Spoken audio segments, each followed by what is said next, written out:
Good afternoon po. Ngayon gagawin natin yung DHCP. Una, maglagay tayo ng router. Then switch dalawa. Ay, generic pala. Dapat empty, then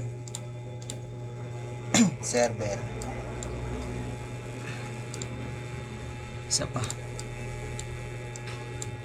Gagawin na double.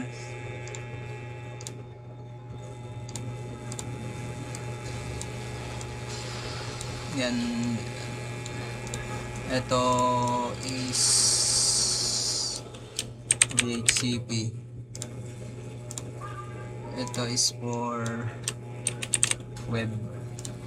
And ito is for DNS. Then ikabit muna natin. Wala pa pala ano ito. Wala pa pala naman.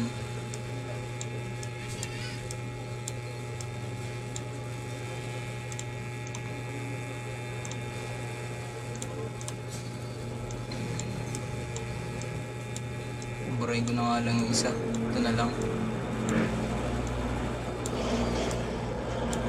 Okay na yan.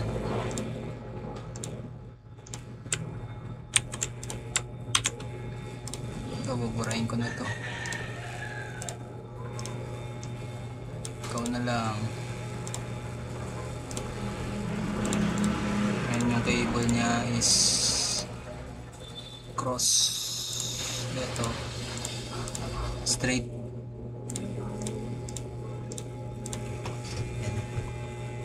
Dami naman ito. Dito, ganun din. Tsaka dito. Ito, hanapin natin yung ano niya. Saan? 00. Open port lang. Then, maglagay muna tayo ng computer.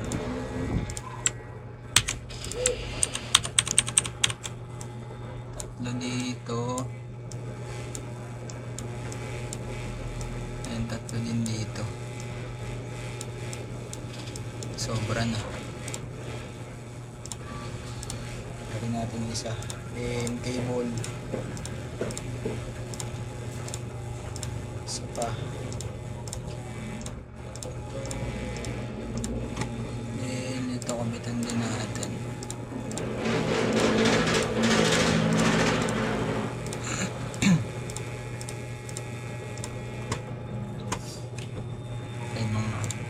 Then sasetan ko ng IP address.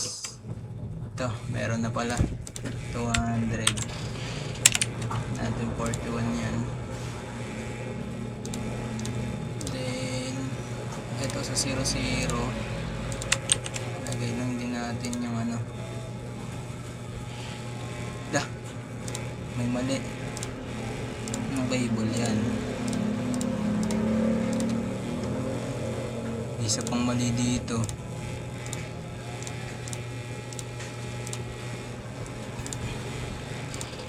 Yung default gateway is 200. Tapos ito pinalitan ko yung IP. Ginawa ko 41. Tapos dito 40 lang din kasi ito yung IP address ng gateway.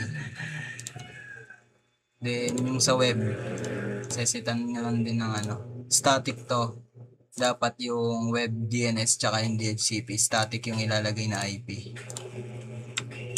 Ito yung gateway 42. Then sa DNS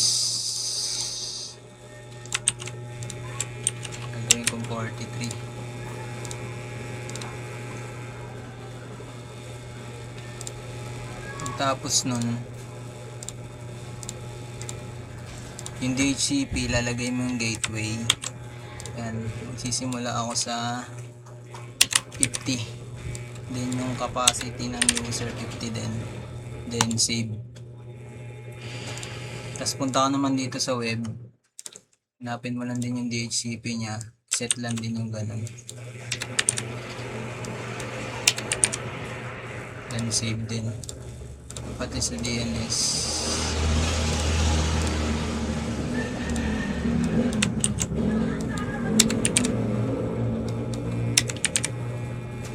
Save. Then, tatry natin sa mga computer.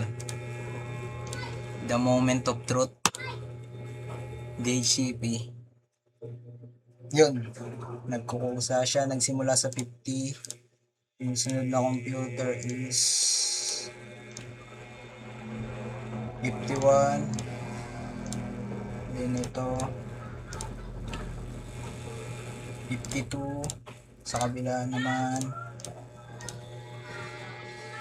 53. And ito 54. Then sa last is 55. Yun lang po. Salamat.